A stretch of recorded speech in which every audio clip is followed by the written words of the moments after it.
إن الحمد لله نحمده ونستعينه ونستغفره ونؤمن به ونتوكل عليه ونعوذ بالله من شرور أنفسنا ومن سيئات أعمالنا ومن يهده الله فلا مضل له ومن يضلله فلا هادي له ونشهد أن لا إله إلا الله وحده لا شريك له ونشهد أن محمدا عبده ورسوله أما بعد فأعوذ بالله من الشيطان الرجيم بسم الله الرحمن الرحيم قال الله تعالى فيه القرآن المجيد والفرقان الحميد ثم دنا فتدلى فكان قاب قوسين أو أدنى فأوحى إلى عبده ما أوحى ما كذب الفؤاد ما رأى أفتمارونه على ما يرى وَلَقَدْ رَآهُ نَزْلَةً أُخْرَى عِنْدَ سِدْرَةِ الْمُنْتَهَى عِنْدَهَا جَنَّةُ الْمَأْوَى إِذْ يَغْشَى السِّدْرَةَ مَا يَغْشَى مَا زَاغَ الْبَصَرُ وَمَا طَغَى لَقَدْ رَأَى مِنْ آيَاتِ رَبِّهِ الْكُبْرَى صدق اللہ العلی العظیم۔ ترجمہ سماعت فرمائیں۔ پھر وہ رب العزت اپنے حبیب محمد صلی اللہ علیہ وآلہ وسلم سے قریب ہوا، پھر اور زیادہ قریب ہو گیا۔ یہ معنی اس آیہ مبارکہ کا امام بخاری نے حضرت انس رضی اللہ تعالی عنہ سے جامع الصحیح میں روایت کیا ہے۔ مزید حضرت عبداللہ بن عباس، امام حسن بصری، امام جعفر الصادق، محمد بن کعب القرظی التابعی، ضحاک رضی اللہ عنہم اور دیگر کئی ائمہ تفسیر کا قول بھی یہی ہے۔ آیت نمبر 9 میں فرمایا، پھر جلوہ حق اور حبیب مکرم صلی اللہ علیہ وآلہ وسلم میں صرف 2 کمانوں کی مقدار فاصلہ رہ گیا، یہ انتہائی قرب میں اس سے بھی کم ہو گیا۔ آیت نمبر 10، پس اس خاص مقام قرب و وصال پر اس اللہ نے اپنے عبد محبوب کی طرف وحی فرمائی، جو بھی وحی فرمائی ان کے دل نے اس کے خلاف نہیں جانا، ان کی آنکھوں نے دیکھا۔ کیا تم ان سے اس پر جھگڑتے ہو کہ جو انہوں نے دیکھا؟ اور بے شک انہوں نے اس جلوہ حق کو دوسری مرتبہ پھر دیکھا اور تم ایک بار دیکھنے پر ہی جھگڑ رہے ہو۔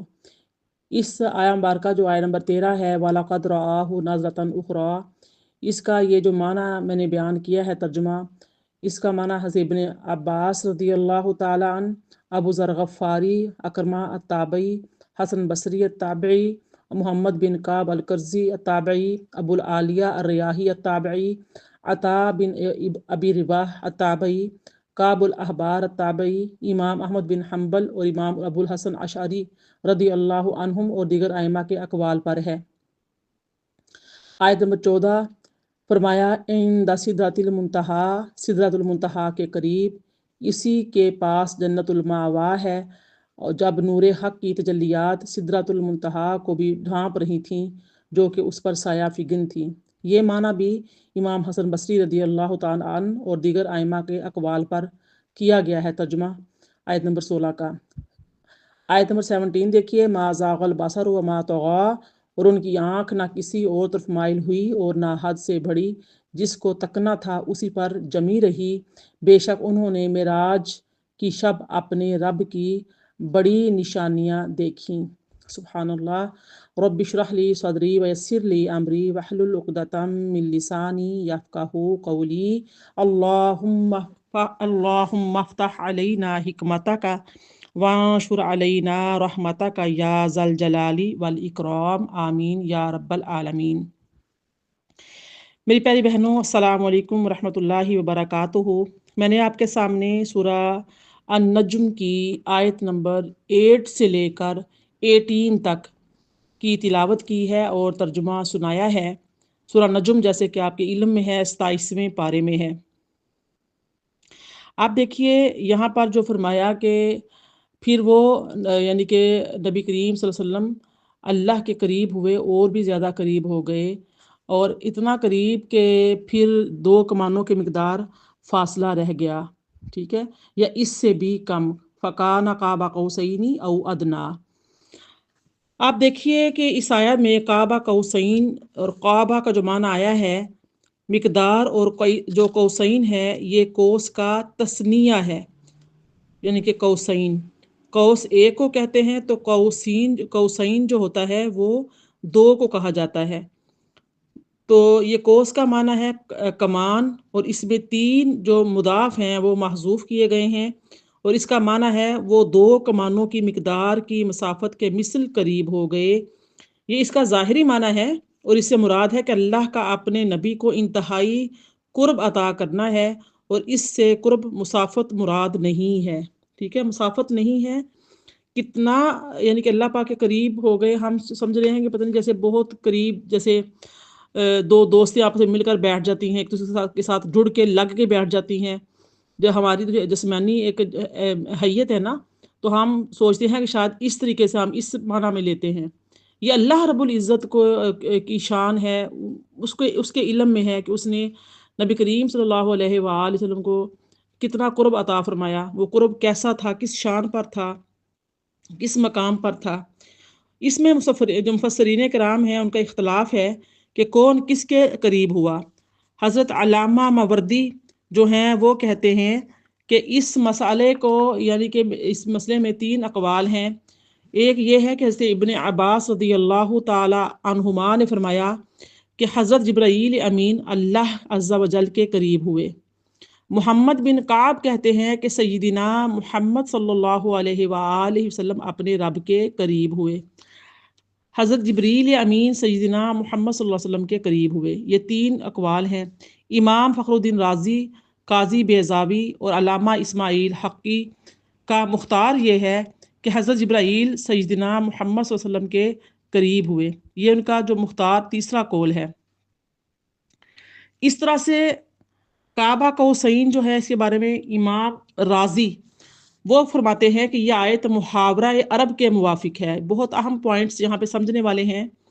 کہتے ہیں کہ یہ جو ہے نا آیت، یہ محاورہ عرب کے موافق ہے، کیونکہ دو سردار جب ایک دوسرے سے معاہدہ کر لیتے ہیں تو وہ اپنی دونوں کمانوں کو ملاتے ہیں، اور یہ اس بات کی علامت ہے کہ ان کے ہتھیار ایک ہیں۔ اگر کوئی ان پر حملہ کرے گا تو وہ دونوں اس کے خلاف ہتھیار اٹھائیں گے۔ امام راضی فرماتے ہیں کہ اس آیت سے یہ واضح کر دیا گیا کہ اللہ اور اس کے رسول کا معاملہ واحد ہے۔ اللہ تعالیٰ کی رضا رسول اللہ صلی اللہ علیہ وآلہ وسلم کی رضا ہے، اور اللہ تعالیٰ کی ناراضگی رسول اللہ صلی اللہ علیہ وآلہ وسلم کی ناراضگی ہے۔ رسول اللہ سے باعت کرنا اللہ تعالیٰ سے باعت کرنا ہے، رسول اللہ کی اطاعت کرنا اللہ تعالیٰ کی اطاعت کرنا ہے، رسول اللہ کا حکم اللہ کا حکم ہے، رسول اللہ کا منع کرنا اللہ کا منع کرنا ہے، رسول اللہ کو دھوکہ دینا اللہ کو دھوکہ دینا ہے، اور رسول اللہ صلی اللہ علیہ وآلہ وسلم کو ایذا پہنچانا اللہ رب العزت کو ایذا پہنچانا ہے۔ آپ کا خریدنا اللہ کا خریدنا ہے، اور آپ کا فعل اللہ کا فعل ہے۔ جیسا کہ قرآن کریم میں بہت سی مثالیں جیسا ملتی ہیں، جو میں نے آپ کو ابھی امام راضی کا یعنی کہ بیان کیا ہے کہ کعبہ قوسین جو ہے یہ عربی محاورے کے موافق ہے۔ تو ہمیں جب بھی ابھی میں نے کہا کہ اللہ کی ناراضگی نبی پاک کی ناراضگی ہے، اللہ کی اطاعت نبی پاک کی اطاعت ہے، اور اللہ کا حکم نبی پاک کا حکم ہے، اللہ کا منع کرنا رسول اللہ کا منع کرنا ہے، اللہ کو اعزاز دینا رسول اللہ کو اعزاز دینا ہے، اللہ کا خریدنا رسول اللہ کا خریدنا ہے۔ اس بارے میں دلائل کے ساتھ فرمایا کہ وَمَن يُطِعِ الرَّسُولَ فَقَدْ أَطَاعَ اللَّهَ، سورہ نساء کی آیت 80 میں آتا ہے، جس نے رسول اللہ کی اطاعت کی اس نے اللہ کی اطاعت کی۔ اب اس آیت مبارکہ میں واضح تصریح ہے کہ رسول اللہ صلی اللہ علیہ وسلم کی اطاعت اللہ تعالیٰ کی اطاعت ہے۔ اب سورہ فتح دیکھیے، سورہ فتح کی آیت نمبر 10 ہے، اس میں فرمایا ان الذین یبایعونک انما یبایعون اللہ، بے شک جو لوگ رسول اللہ کی سے بیعت کر رہے تھے وہ اللہ سے بیعت کر رہے تھے۔ ہم سورہ فتح میں ہم ڈیٹیل سے پڑھ رہے ہیں۔ تو اس آیت میں یہ صاف بیان کیا کہ رسول اللہ صلی اللہ علیہ وسلم سے بیعت کرنا اور آپ سے خریدنا، اللہ تعالیٰ سے بیعت کرنا اور اللہ سے خریدنا ہے۔ ایسے ہی سورہ فتح کی جو آیت نمبر 10 ہے، اسی میں فرمایا کہ رسول اللہ صلی اللہ علیہ وسلم کا ہاتھ صحابہ کے ہاتھوں پر تھا، تو اللہ نے فرمایا ید اللہ فوق ایدیہم، اللہ کا ہاتھ ان کے ہاتھوں کے اوپر ہے۔ اس سے کیا معلوم ہو رہا ہے؟ اس سے ہمیں یہ معلوم ہو رہا ہے کہ رسول اللہ صلی اللہ علیہ وآلہ وسلم کا ہاتھ اللہ تعالیٰ کا ہاتھ ہے، یعنی کہ آپ کی قوت، عطا اور مدد اللہ تعالیٰ کی قوت، عطا اور مدد ہے۔ میری پیاری بہنوں، آپ کو میں پہلے ہی بتا چکی ہوں کہ اللہ رب العزت جو ہیں وہ خالق ہیں، ہمیں پیدا فرمانے والے ہیں۔ ہمارے جو اللہ پر جو ہمیں ہاتھ عطا فرمائے ہیں، ہمیں پاؤں عطا فرمائے ہیں، جو ہمیں جسم، جو باڈی پارٹ جس سے ہم کام لیتے ہیں ہمیں عطا کیے ہیں، اللہ پاک کی ذات ان سے پاک ہے۔ یہ تمثیل ہوتی ہے، مثال کے طور پر یہ ایک تکریم ہوتی ہے، عزت ہوتی ہے، مقام اور بلندی اور عروج کی طرف اشارہ ہوتا ہے۔ تو یعنی کہ ہمیں کیا معلوم ہو رہا ہے کہ رسول اللہ صلی اللہ علیہ وسلم کے ہاتھ اللہ تعالیٰ کا ہاتھ ہے، یعنی آپ کی قوت، آپ کی عطا اور مدد اللہ تعالیٰ کی قوت، عطا اور مدد ہے۔ جیسا کہ سورہ انفال کی آیت نمبر 17 میں ہے، وَمَا رَمَيْتَ إِذْ رَمَيْتَ وَلَٰكِنَّ اللَّهَ رَمَىٰ، آپ نے حقیقتاً کنکریاں نہیں ماری جب آپ نے ظاہراً کنکریاں ماری تھیں، لیکن اللہ نے کنکریاں ماری تھیں۔ یعنی کہ آپ اے نبی صلی اللہ علیہ وسلم، آپ کنکریاں نہیں مار رہے تھے، حقیقت یہ تھی کہ ہاتھ آپ کے تھے، لیکن کنکریاں مارنے والے اللہ رب العزت کی ذات تھی۔ تو میں یعنی کہ اس سے کیا ظاہر ہو رہا ہے کہ آپ کا فعل اللہ کا فعل ہے، ظاہر کنکریاں مارنا ایک فعل ہے۔ تو ایسے ہی انصار نے مدینہ سے آ کر مکہ کی گھاٹی میں اپنی جانوں اور مالوں کو رسول اللہ صلی اللہ علیہ وسلم کے ہاتھ جنت کی عوض جب فروخت کیا، تو رسول اللہ نے جنت کی عوض ان کے جانوں اور مالوں کو خریدا۔ تو اللہ تعالیٰ نے فرمایا ان اللہ اشتری من المؤمنین انفسهم واموالهم بان لهم الجنہ، سورہ توبہ کی آیت نمبر 111 میں ہم پڑھ چکے ہیں کہ بے شک اللہ نے مومنوں سے ان کی جانوں اور مالوں کو جنت کے بدلے میں خرید لیا ہے۔ یعنی رسول اللہ صلی اللہ علیہ وسلم کا خریدنا اللہ سبحانہ وتعالیٰ کا خریدنا ہے۔ تو منافقین اور جو منافق تھے، جب منافقوں نے رسول اللہ صلی اللہ علیہ وسلم کے سامنے اپنا ایمان ظاہر کر کے اپنے ظام میں رسول اللہ صلی اللہ علیہ وسلم کو دھوکہ دیا، تو اللہ تعالیٰ نے فرمایا یخادعون اللہ، سورہ بقرہ کی آیت نمبر 9 میں آتا ہے، وہ اللہ کو دھوکہ دیتے ہیں، حالانکہ اللہ کو دھوکہ کوئی نہیں دے سکتا۔ اللہ تعالیٰ کو دھوکہ دینا تو غیر متصور ہے، کیونکہ اللہ سبحانہ وتعالیٰ عالم الغیب ہے، اور منافق بھی اللہ کو مانتے تھے، اس لیے اس کا معنی ہے کہ وہ رسول اللہ صلی اللہ علیہ وسلم کو دھوکہ دیتے ہیں، اور اللہ تعالیٰ نے فرمایا وہ اللہ کو دھوکہ دیتے ہیں۔ تو اس سے ہمیں کیا معلوم ہوا کہ رسول اللہ صلی اللہ علیہ وسلم کو دھوکہ دینا اللہ تعالیٰ کو دھوکہ دینا ہے۔ ان الذین یؤذون اللہ ورسولہ لعنہم اللہ فی الدنیا والآخرہ، سورہ احزاب کی آیت نمبر 57 میں آتا ہے کہ بے شک جو لوگ اللہ اور اس کے رسول کو ایذا پہنچاتے ہیں، اللہ ان پر دنیا اور آخرت میں لعنت فرماتا ہے۔ میری پیاری بہنوں، اللہ تعالیٰ کو ایذا پہنچانا تو محال ہے، اس لیے اس سے مراد رسول اللہ صلی اللہ علیہ وسلم کو ایذا پہنچانا ہے، لہٰذا رسول اللہ صلی اللہ علیہ وسلم کو ایذا پہنچانا اللہ کو ایذا پہنچانا ہے۔ اور اگر کوئی یہ کہے کہ رسول اللہ صلی اللہ علیہ وسلم کو ایذا پہنچانے کا اس آیت میں اللہ کا صراحتاً ذکر ہے، تو اس کا جواب یہ ہے کہ جو چیز پہلے سے ضمناً سمجھ آ رہی تھی اس کو صراحتاً ذکر کر کے مؤکد کر دیا گیا۔ اصطلاح میں اس کو صریح بما علم ضمناً یعنی کہ کہتے ہیں۔ تو بعض نو مسلم صحابہ نے جنگ بدر کے قیدیوں سے فدیہ لے کر ان کو آزاد کرنے کا مشورہ یعنی کہ مال دنیا کی تمام میں دیا تھا، اور رسول اللہ نے اس مشورے کو ان کی آخرت کے اعتبار سے قبول کیا تھا کہ ان میں سے بعض قیدی خود ایمان لے آئیں گے اور بعض کی اولاد و اسلام قبول کر لے گی اور وہ آخرت کے عذاب سے بچ جائیں گے۔ سو بعض نو مسلم صحابہ کی رائے مال دنیا کی تمام سے تھی، اور آپ اس کی رائے کو قبول کرنا قیدیوں کی آخرت کی وجہ سے تھا، لیکن اللہ تعالیٰ نے فرمایا کہ تریدون عرض الدنیا واللہ یرید الآخرہ، سورہ انفال کی آیت نمبر 67 میں آتا ہے تم فدیہ سے متاع دنیا کا ارادہ کر رہے تھے اور اللہ آخرت کا ارادہ فرما رہا تھا، یعنی کہ آخرت کا ارادہ رسول اللہ صلی اللہ علیہ وسلم نے کیا تھا، لیکن اللہ تعالیٰ نے فرمایا اللہ آخرت کا ارادہ کر رہا تھا، یعنی کہ معلوم ہوا کہ رسول اللہ صلی اللہ علیہ وسلم کا ارادہ اللہ کا ارادہ ہے۔ واللہ رسولہ احق ان یرضوہ، سورہ توبہ کی آیت نمبر 62 میں فرمایا اور اللہ اور اس کا رسول اس کے زیادہ مستحق ہیں کہ تم اس کو راضی کرو۔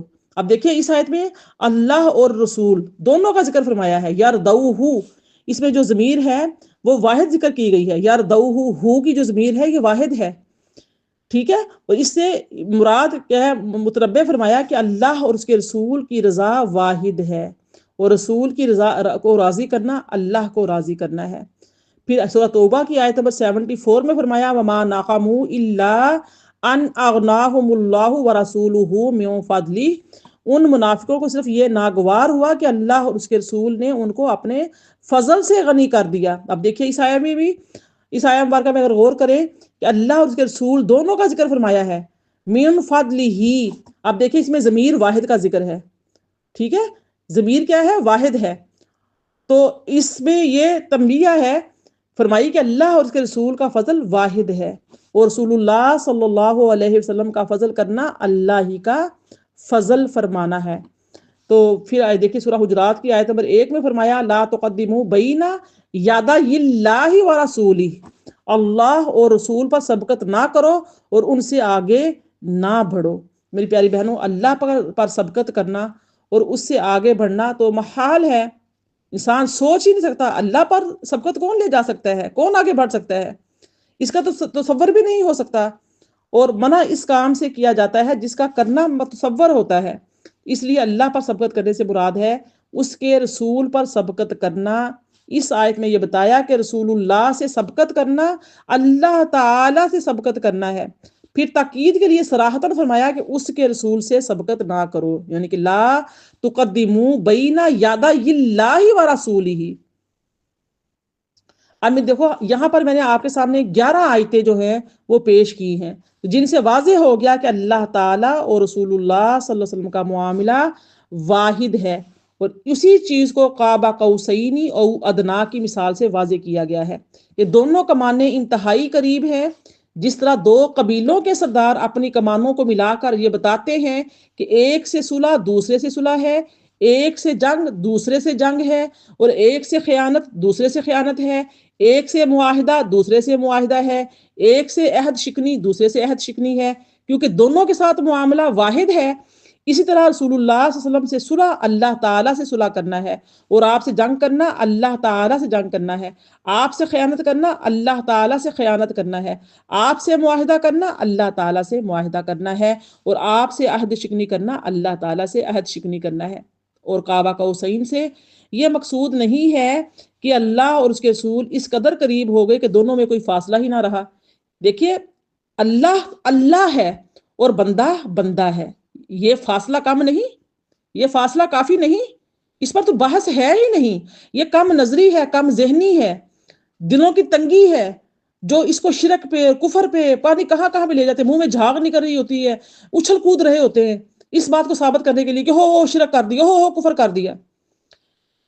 آپ دیکھیے کہ یہ چیز کتنی بہترین طریقے سے مثال دے کے امام راضی فرما رہے ہیں کہ اللہ اللہ ہے اور بندہ بندہ ہے، اور آپ بے شمار کمالات کے باوجود اللہ کے عبد ہیں۔ کیا ہے؟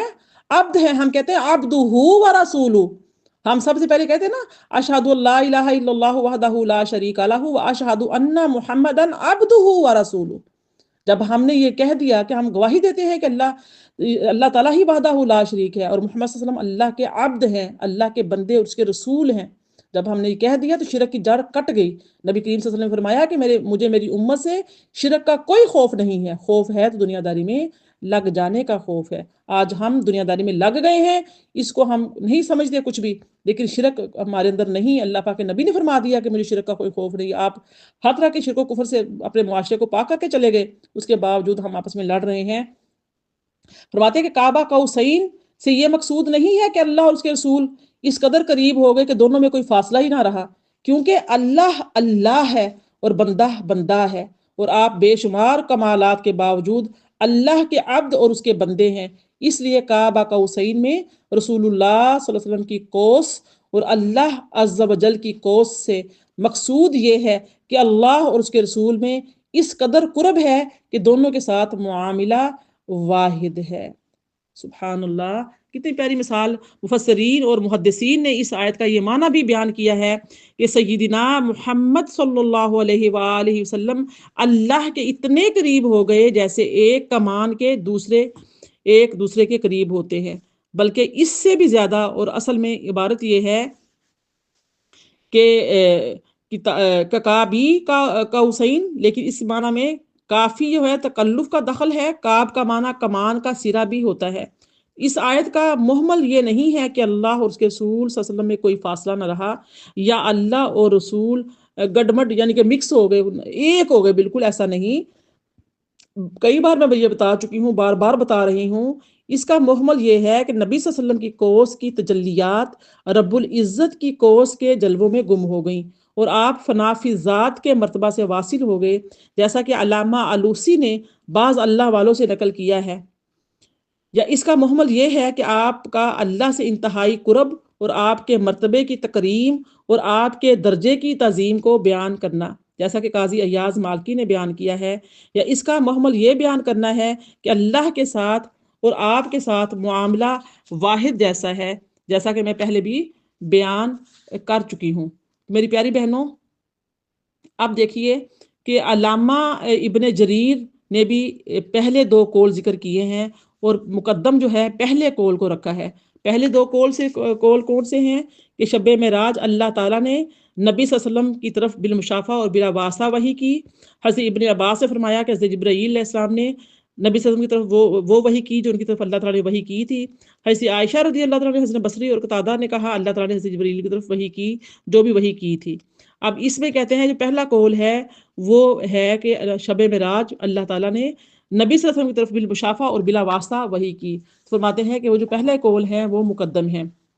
اب ان اقوال میں جو میرا مختار یا قول ہے، پہلا قول ہے، علامہ جو آلوسی ہیں ان کا بھی یہی مختار ہے۔ وہ لکھتے ہیں کہ علامہ طیبی نے کہا اس آیت کو اس پر محمول کرنا کہ جبرائیل نے اللہ کے مقدس بندے پر وحی کی، اس سے ذوق سلیم انکار کرتا ہے، کیونکہ یہ وحی بالواسطہ ہے اور دوسری وحی جو ہے وہ بلا واسطہ ہے، جو تعظیم اور تکریم کی جہت سے ہے، اور اسی وحی سے آپ کو ایک مقام سے ترقی حاصل ہو گئی۔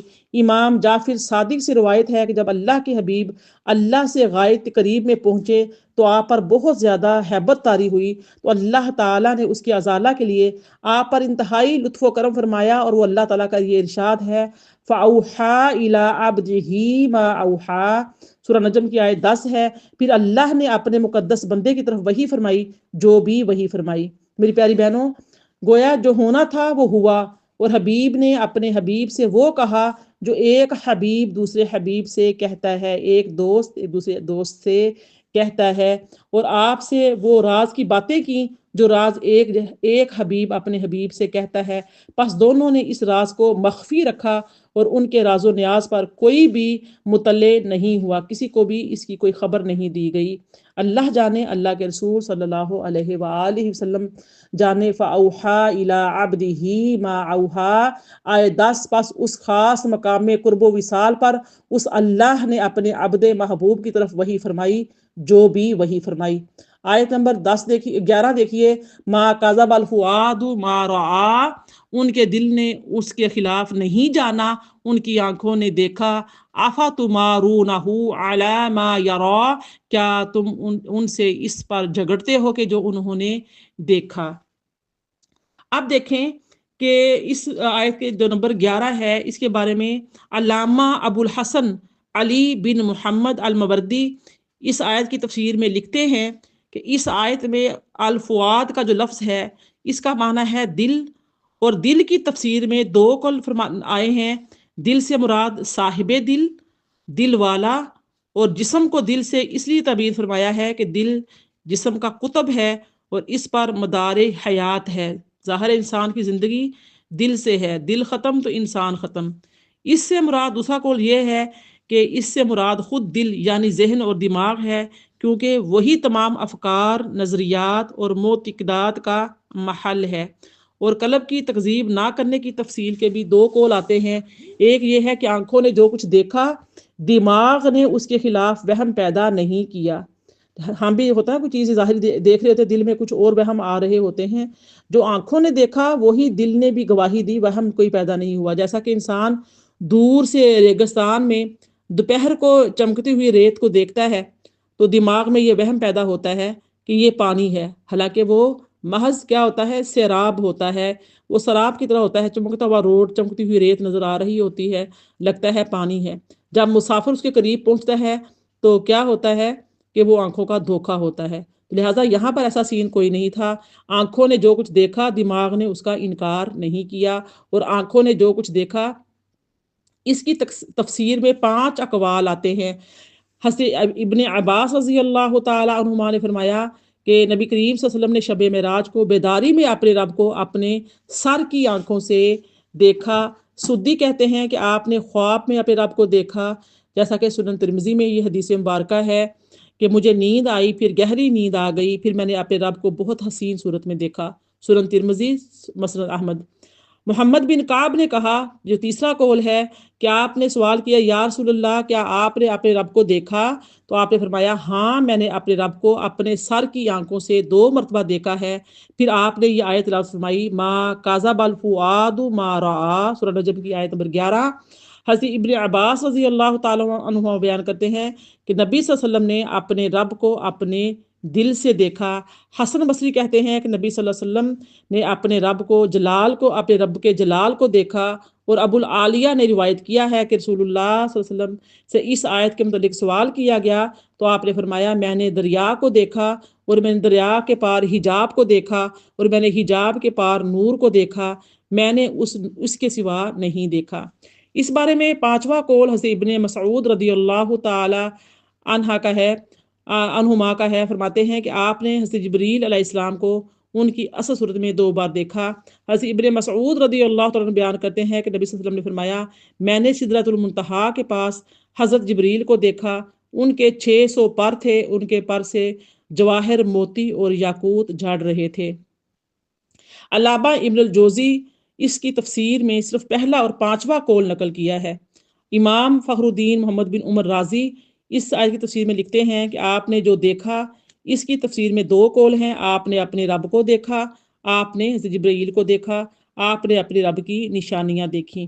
امام رازی جو ہیں اس کی تفسیر کے آخر میں لکھتے ہیں پھر نصوص اس بات پر وارد ہیں، نصوص سے مراد آیات ہیں، قرآن پاک کی جو نص ہیں، یہ اس بات پر وارد ہے کہ نبی صلی اللہ علیہ وسلم نے اپنے رب کو اپنے دل سے دیکھا ہے، پس آپ کی بصر آپ کے دل میں رکھ دی گئی تھی، یا آپ نے اپنے رب کو اپنی بصر سے دیکھا، یہ بصر کہتے ہیں آنکھ کو، اور آپ کا دل آپ کی بصر میں رکھ دیا گیا تھا۔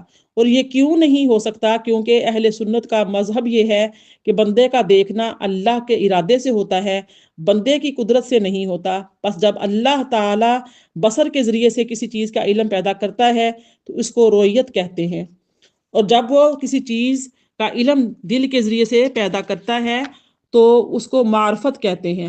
اور اللہ تعالیٰ اس پر قادر ہے کہ وہ کسی چیز کے علم کے لیے بصر میں ادراک پیدا کر دے، جیسے وہ اس پر قادر ہے کہ کسی چیز کے علم کے لیے وہ قلب میں ادراک پیدا کر دے۔ اور نبی صلی اللہ علیہ وسلم نے اپنے رب کو سر کی آنکھوں سے دیکھا تھا یا نہیں، اس مسئلے میں صحابہ کا اختلاف ہے، اور ان کا اختلاف اس پر دلالت کرتا ہے کہ ان کا اس پر اتفاق ہے کہ نبی صلی اللہ علیہ وسلم کا اپنے رب کو سر کی آنکھوں سے دیکھنا ممکن ہے۔ اللہ تعالیٰ نے علامہ ابو عبداللہ محمد بن احمد قرطبی مالکی اس آیت کی تفسیر میں لکھتے ہیں کہ اللہ تعالیٰ نے آپ کو بصر کو آپ کے قلب میں رکھ دیا، آپ کی بصر کو یعنی کہ آپ کی آنکھ کو آپ کے دل میں رکھ دیا، حتیٰ کہ آپ نے اپنے رب تعالیٰ کو دیکھ لیا اور اس کو رویت قرار دیا۔ اور ایک قول یہ ہے کہ یہ رویت بصر یعنی کہ بصر سے حاصل ہوئی، اور پہلا قول حضرت ابن عباس رضی اللہ تعالیٰ عنہما کا ہے، اور صحیح مسلم میں ہے کہ آپ نے اپنے رب کو اپنے دل سے دیکھا، صحیح مسلم کی حدیث ہے۔ اور حضرت ابو ذر رضی اللہ تعالیٰ عنہ صحابہ کے ایک جماعت کا بھی یہی قول ہے، اور دوسرا قول حضرت انس رضی اللہ تعالیٰ عنہ اور صحابہ کی ایک اور جماعت کا ہے۔ حضرت ابن عباس رضی اللہ تعالیٰ عنہ فرماتے ہیں کہ کیا تم اس بات پر تعجب کرتے ہو کہ ابراہیم خلیل ہو، حضرت موسیٰ کلیم ہو، اور نبی صلی اللہ علیہ وسلم اللہ کی رویت، نبی صلی اللہ علیہ وسلم کو یہ اللہ کو رویت حاصل ہو؟ اور حضرت ابن عباس رضی اللہ تعالیٰ نے فرمایا ہم بنو ہاشم یہ کہتے ہیں کہ نبی صلی اللہ علیہ وسلم نے اپنے رب کو 2 بار دیکھا ہے۔ یہ سنن ترمذی میں حدیث مبارکہ آئی ہے۔ حضرت ابو ذر رضی اللہ تعالیٰ بیان کرتے ہیں کہ میں نے رسول اللہ صلی اللہ علیہ وسلم سے سوال کیا کیا آپ نے اپنے رب کو دیکھا ہے؟ آپ نے فرمایا وہ نور ہے، میں نے اس کو جہاں سے بھی دیکھا وہ نور ہی نور ہے۔ صحیح مسلم میں حدیث مبارکہ ہے۔ اور دوسری روایت میں ہے کہ میں نے نور کو دیکھا، یہ بھی صحیح مسلم میں حدیث مبارکہ ہے۔ اس مسئلے پر جو صاحب تفسیر ہیں ان کا مختار یہ ہے کہ آپ نے شب معراج اپنے رب کو اپنے سر کی آنکھوں سے دیکھا، آپ کے دل نے آپ کی آنکھوں سے دیکھنے کی تکذیب نہیں کی بلکہ تصدیق کی۔ اس پر دلائل جو ہیں بہت زیادہ ہیں، جو سورہ نجم کی جو آگے والی آیت آئیں گی، آیت نمبر 18، اس میں انشاءاللہ میں بیان کرتی ہوں۔ آگے دیکھیے آیت نمبر 12 میں ارشاد فرمایا آفَتُمَارُونَهُ عَلَىٰ مَا يَرَىٰ، کیا تم ان سے اس بات پر جھگڑتے ہو کہ جو انہوں نے دیکھا۔ یعنی کہ اب دیکھیے اس میں وہی نا کہ اب نبی صلی اللہ علیہ وسلم اس بات سے کیا یعنی کہ تم نبی صلی اللہ علیہ وسلم سے اس بات پر جھگڑ رہے ہو کہ آپ نے اپنے رب کو دیکھا یا نہیں، اس کے قول میں شک کر رہے ہو۔ پھر سورہ جو آیت نمبر 13 میں فرمایا بے شک انہوں نے اپنے یعنی کہ ضرور دیکھا، وَلَقَدْ رَآهُ نَازِلَةً أُخْرَىٰ، آیت 13 ہے، اور بے شک انہوں نے اس جلوے حق کو دوسری مرتبہ پھر دیکھا، اور تم ایک بار دیکھنے پر ہی جھگڑا کر رہے ہو۔ اس کا معنی یہ معنی ابن عباس، ابو ذر غفاری، اکرمہ التابعی، حسن البصری التابعی اور محمد بن کعب القرظی التابعی، ابو العالیہ الریاحی التابعی، عطا بن ابی رباح التابعی، کعب الاحبار التابعی اور امام احمد بن حنبل اور امام ابو الحسن اشعری رضی اللہ عنہم اور دیگر ائمہ کے اقوال پر ہے۔ فرمایا کہ کیا تم جھگڑا کر رہے ہو کہ آپ نے اپنے رب کو دیکھا یا آپ کے اس قول پہ شک کر رہے ہو؟ فرمایا بے شک انہوں نے اسے ضرور دوسری بار دیکھا، عند سدرۃ المنتہا، سدرۃ المنتہا کے قریب، یعنی شب معراج نبی صلی اللہ علیہ وسلم واپس آ رہے تھے تو آپ نے دوسری بار اللہ تعالیٰ کا دیدار کیا، کیونکہ جب آپ پر 50 نمازیں فرض کی گئیں تو اس موسیٰ علیہ السلام کی سفارش سے ان میں تخفیف کرانے کے لیے بار بار اپنے رب کے پاس جا رہے تھے اور واپس آ رہے تھے۔ آیت نمبر 14 میں فرمایا سدرۃ المنتہا کے نزدیک، یعنی سدرہ جو ہے بیری کا ایک درخت ہے اور اس کی جڑیں چھٹے آسمان میں ہیں اور اس کا تنا 7ویں آسمان میں ہے، اور سدرہ 7ویں آسمان اور اس سے اوپر والوں کے درمیان برزخ ہے۔ نیچے سے جو چیزیں اوپر چڑھتی ہیں وہ سدرہ سے اوپر نہیں جا سکتی، اور اوپر سے جو چیزیں نیچے اترتی ہیں وہ سدرہ سے نیچے نہیں جا سکتی۔ اور ہمارے نبی صلی اللہ علیہ وسلم شب معراج جاتے ہوئے سدرہ سے اوپر گئے اور واپس بھی سدرہ سے نیچے بھی آئے، کیونکہ دیکھو جب حضرت جبرائیل علیہ السلام نے فرمایا کہ یا رسول اللہ اب یہاں سے میں آگے نہیں جا سکتا، میرے پاؤں میں آگے جاؤں گا تو میرے پر جل جائیں گے، تو وہ سدرۃ المنتہا کا مقام تھا۔ جبرائیل امین ٹھہر گئے اور نبی کریم صلی اللہ علیہ وسلم آگے کی طرف چلے گئے۔ آگے جب گئے تو وہ رف رف کی سواری پہ سوار ہو کر گئے، تو اس سے معلوم ہوا کہ ہر مخلوق کی ایک حد ہے، اور تمام مخلوق میں صرف نبی صلی اللہ علیہ وسلم ایسے ہیں جن کی کوئی حد نہیں ہے۔ آپ جب نیچے سے اوپر گئے تو نیچے والوں کی حد توڑ دی، اور جب اوپر سے نیچے آئے تو اوپر والوں کی حد توڑ دی۔ علامہ بصیری نے کہا کہ بے شک رسول اللہ صلی اللہ علیہ وسلم کے کمالات کی کوئی ایسی حد نہیں ہے جس کو کوئی بتانے والا اپنے منہ سے بتا سکے۔ اس بارے میں ایسے انس رضی اللہ تعالیٰ بیان کرتے ہیں کہ نبی صلی اللہ علیہ وسلم نے فرمایا جب مجھے اوپر کی طرف لے جایا گیا تو وہاں 7ویں آسمان پر سدرۃ المنتہا تھی، جس پر مقام ہجر کے مٹکوں کے برابر بیر تھے، اور اس کے پتے ہاتھی کے کانوں کے برابر تھے، اور اس کے تنے 2 ظاہری دریا نکل رہے تھے، 2 باطنی۔ میں نے جبریل سے پوچھا یہ کیسے دریا ہیں؟ انہوں نے کہا 2 باطنی ہیں، 2 باطنی دریا جو جنت میں ہیں، اور 2 ظاہری دریا فرات اور دجلہ۔ یہ صحیح مسلم اور سنن دارقطنی میں حدیث مبارکہ ہے۔ حضرت اسما بنت ابی بکر رضی اللہ تعالی عنہا بیان کرتی ہیں کہ رسول اللہ صلی اللہ علیہ وسلم کے سامنے سدرۃ المنتہا کا ذکر کیا گیا تو میں نے آپ کو یہ فرماتے ہوئے سنا کہ سدرہ کی ایک شاخ کے سائے میں ایک سوار 100 سال تک سفر کرتا رہے گا، یا 100 سوار اس کے سائے میں ہوں گے۔ یہ امام ترمذی نے حدیث برکت سنن ترمذی میں رقم کی ہے۔ علامہ ابو عبداللہ قرطبی نے کہا ہے کہ سدرۃ المنتہا کی جو وجہ تسمیہ ہے اس میں کہتے ہیں کہ 9 اقوال ہیں۔ پہلا قول ہے ابن مسعود رضی اللہ عنہ نے فرمایا کہ نیچے کی تمام چیزوں کی انتہا اس درخت پر ہوتی ہے، اور اوپر کی تمام چیزوں کی انتہا بھی اسی درخت پر ہوتی ہے۔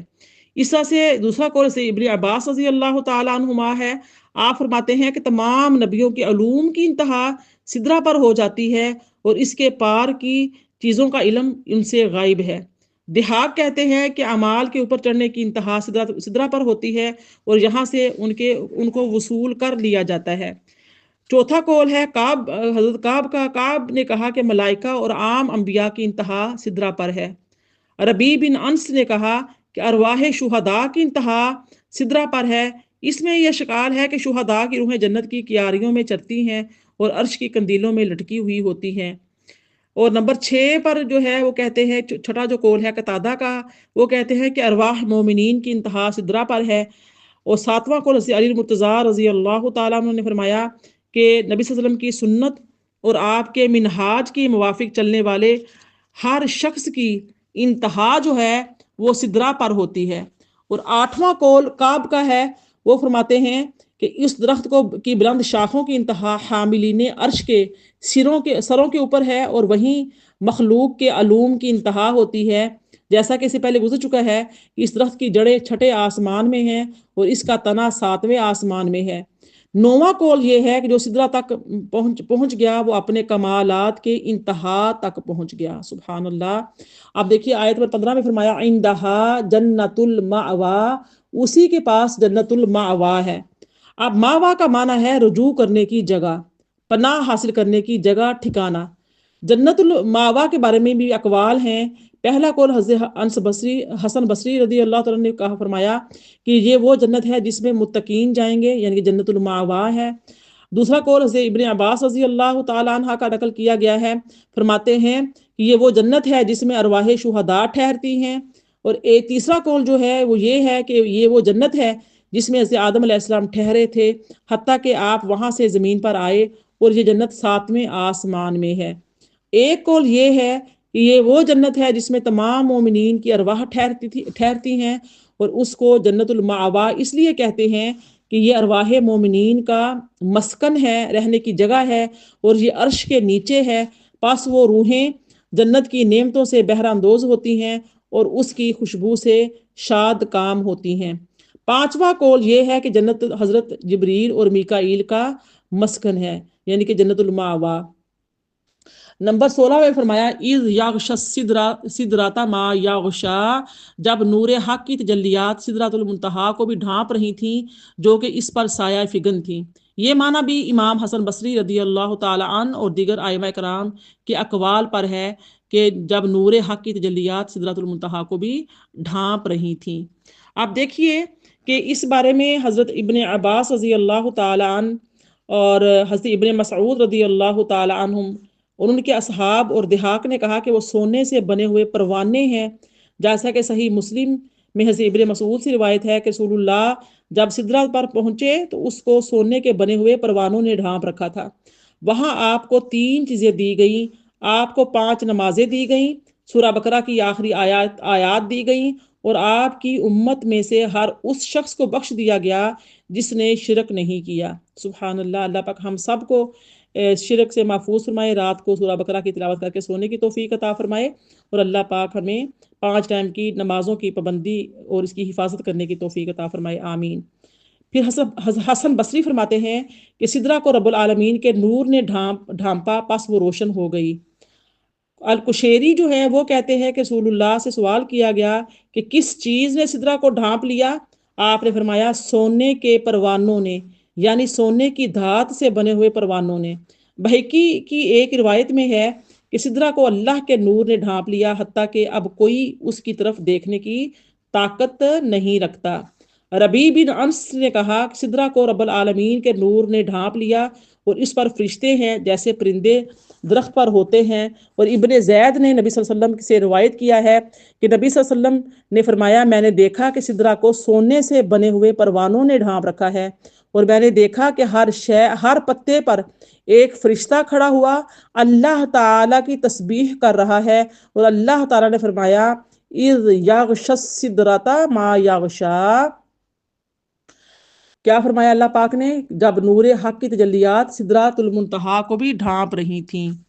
آپ دیکھیے اللہ پاک نے یہ فرمایا۔ تو مجاہد کہتے ہیں کہ اس سے مراد سبز رنگ کا تخت ہے، ان سے دوسری روایت کے رف کو سبز پرندوں نے ڈھانپ رکھا ہے۔ حضرت ابن عباس رضی اللہ تعالیٰ عنہما نے فرمایا کہ سدرہ کو اللہ تعالیٰ کے امر نے ڈھانپ رکھا ہے، صحیح مسلم کی حدیث مبارکہ ہے۔ اس سے مراد اللہ تعالیٰ کی امر کی تعظیم ہے، گویا اللہ تعالیٰ کے ملکوت کے دلائل نے سدرہ کو ڈھانپ رکھا ہے۔ اگر یہ سوال کیا جائے کہ اللہ تعالیٰ کے امر کے لیے سدرہ کو کیوں خاص کیا گیا، کسی اور درخت کو کیوں نہیں اختیار کیا گیا، اس کا جواب یہ ہے کہ سدرہ میں 3 اوصاف ہیں۔ کیا صفات ہے سدرہ کی؟ اس کا سایہ بہت لمبا ہے، اس کا ذائقہ بہت لذیذ ہے، اس کی خوشبو بہت نفیس ہے، بس یہ ایمان کے مشابہ ہے جو قول، عمل اور نیت کا جامع ہے۔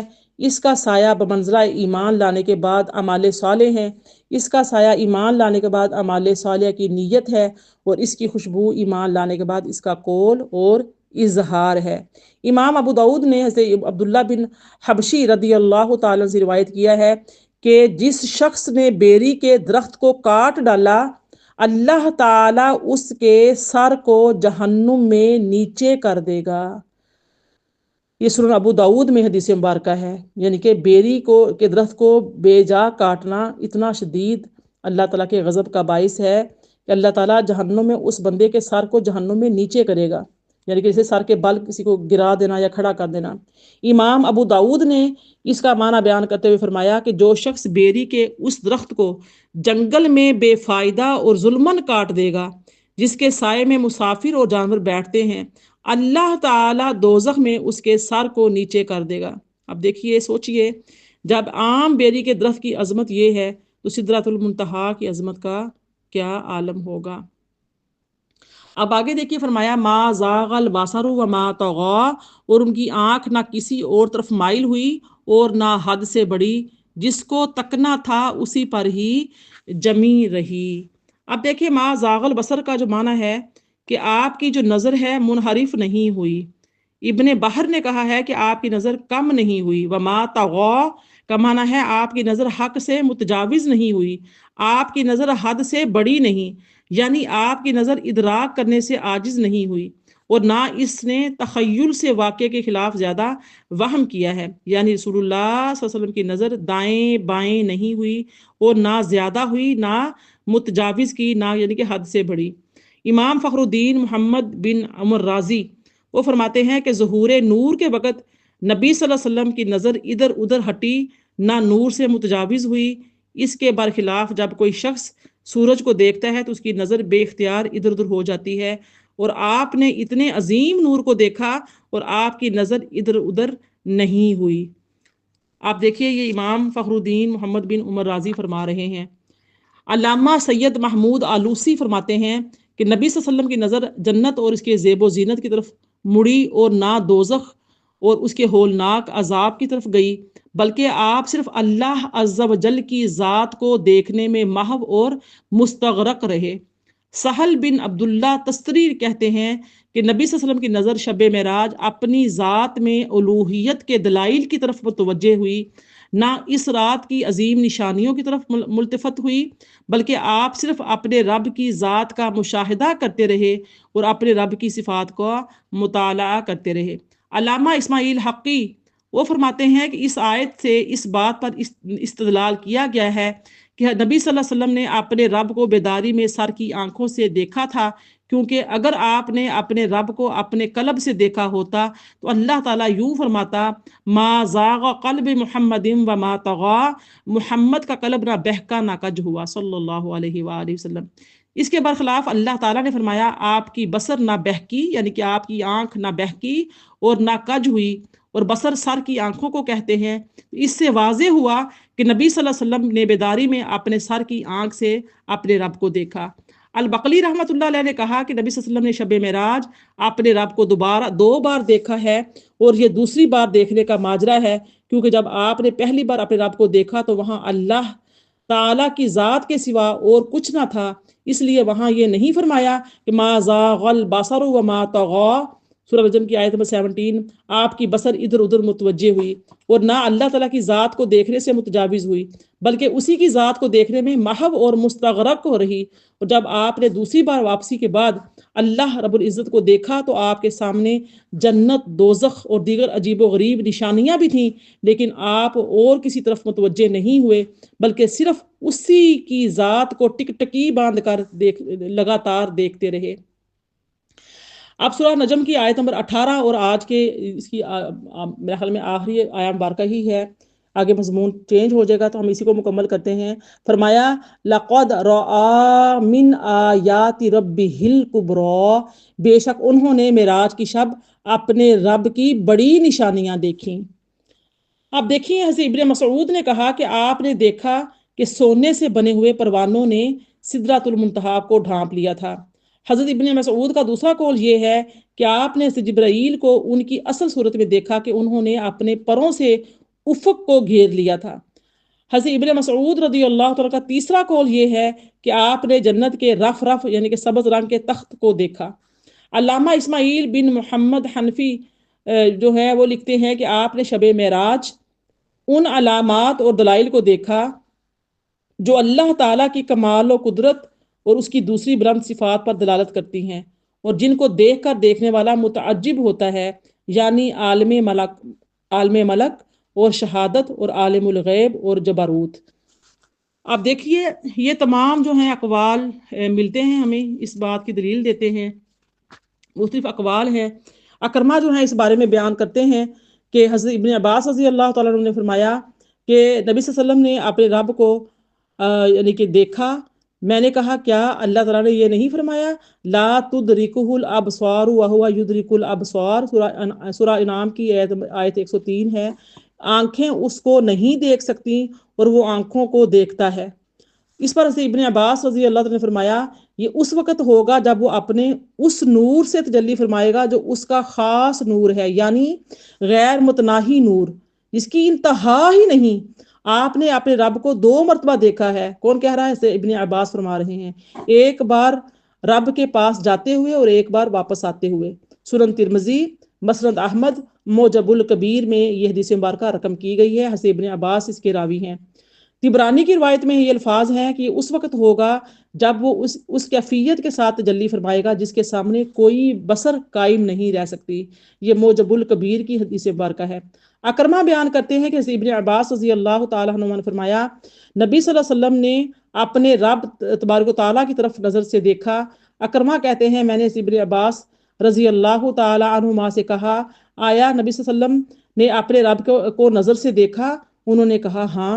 اللہ تعالیٰ نے حضرت موسیٰ علیہ السلام کو کلام کے ساتھ خاص کیا، یعنی کہ کلیم اللہ، اپنے اللہ پاک ہم کلام ہوئے، اور ابراہیم کو خلیل ہونے کے ساتھ خاص کیا، اور نبی صلی اللہ علیہ وسلم کو نظر سے دیکھنے کے ساتھ خاص کیا۔ یہ کون کہہ رہا ہے؟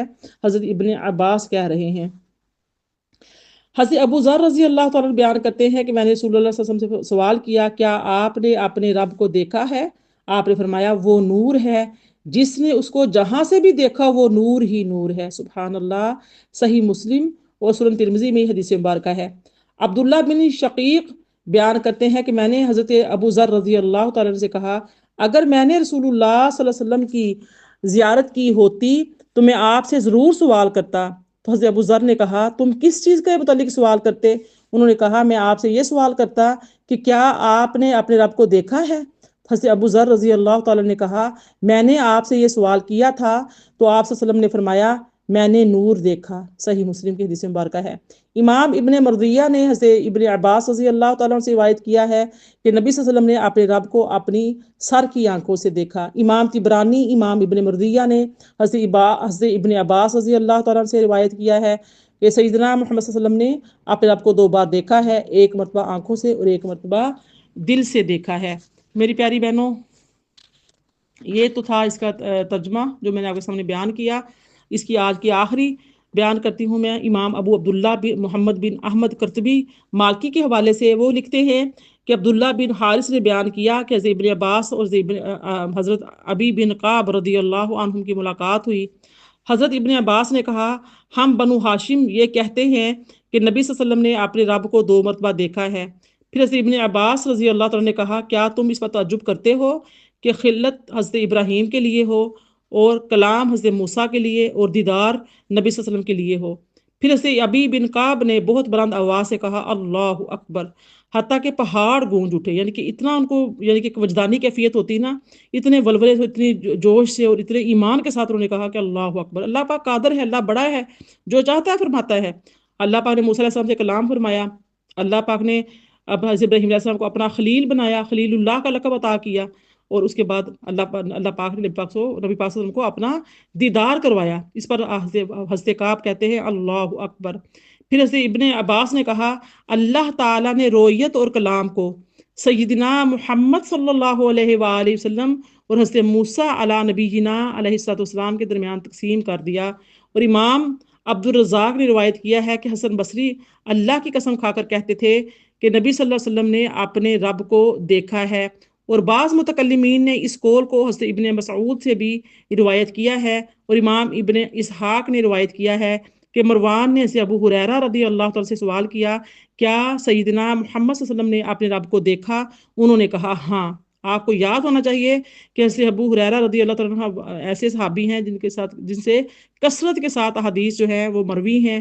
آپ صلی اللہ علیہ وسلم، آپ رضی اللہ تعالیٰ عنہ ہر وقت نبی کریم صلی اللہ علیہ وسلم کے ساتھ ہوتے تھے اور کوئی کام نہیں کرتے تھے سوائے حدیث لکھنے کے۔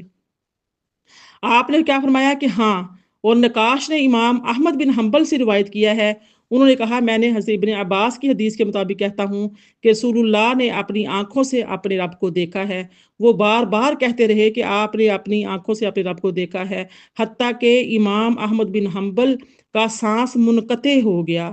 شیخ ابو الحسن اشعری اور ان کے اصحاب کا بھی یہی نظریہ ہے کہ نبی صلی اللہ علیہ وسلم نے اللہ تعالیٰ کو اپنے سر کی آنکھوں سے دیکھا ہے۔ حضرت انس، حضرت ابن عباس، اکرمہ، ربی اور حسن بصری کا بھی یہی نظریہ ہے۔ امام ابو العالیہ کرزی ربی بن انس کا یہ قول ہے کہ آپ نے اپنے رب کو اپنے دل سے دیکھا۔ حضرت ابن عباس اور اکرمہ سے بھی یہی قول منقول ہے۔ علامہ ابن عبد البر اور نے امام احمد سے بھی اس قول کی حکایت کی ہے۔ امام مالک بن انس نے کہا کہ اللہ تعالیٰ دنیا میں نہیں دکھائی دیتا کیونکہ اللہ تعالیٰ باقی ہے اور فانی آنکھوں سے باقی کو نہیں دیکھا جا سکتا، اور جب مسلمان آخرت میں پہنچیں گے تو ان کو باقی رہنے والی آنکھیں دی جائیں گی تو پھر باقی آنکھوں سے باقی ذات کو دیکھ لیں گے۔